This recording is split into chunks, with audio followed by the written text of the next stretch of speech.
Because of demographics and economic growth, by 2030, the number of Africans without energy is supposed to increase.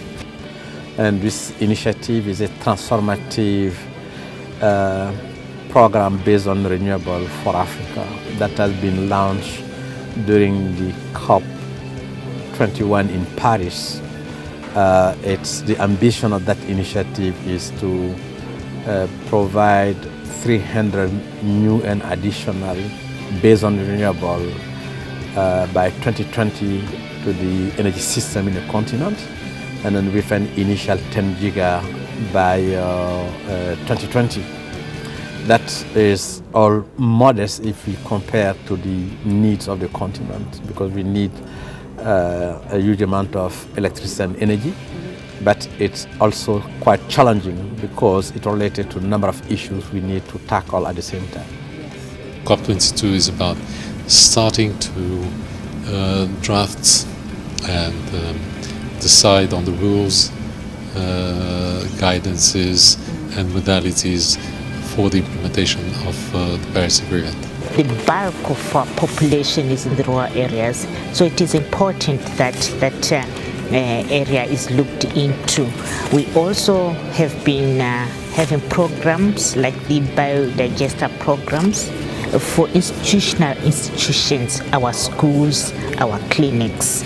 We're hoping that in the future we will also concentrate on the biomass, because there's so much we can be done in that area. In most countries we've seen that even domestic private sector is willing to invest, but there is still a lot of gaps, instability, and not a clear sense of direction in terms of the regulatory framework.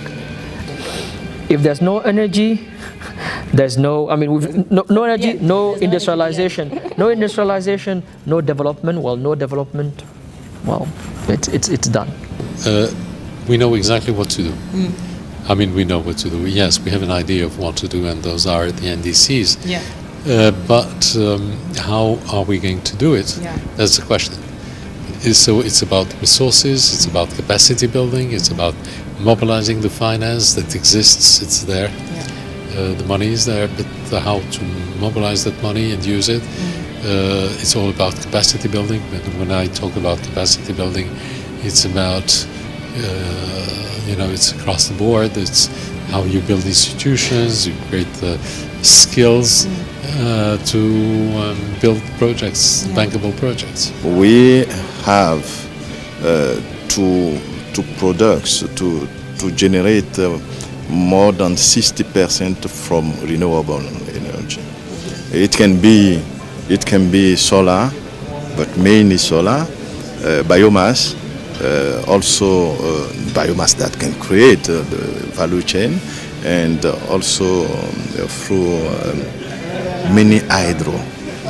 People always looked at Africa as the place evolving most slowly. Now it's evolving the most quickly, and that's meant that because Africa has so little installed generation capacity per capita, that everything we're doing is new, and it also means that we don't have to spend all of our time worrying about what happened before.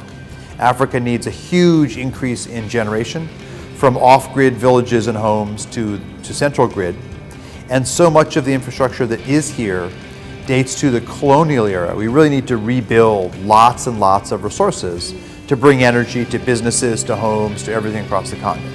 The renewables is the future. How long are we going to continue buying fuel at the price that we're buying them?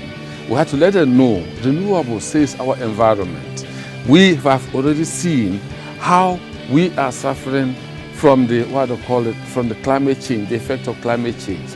Sure, everybody will say we did not contribute to it. Now it doesn't matter who contributed to it, but we are suffering it. Do we want to remain in that type of situation forever?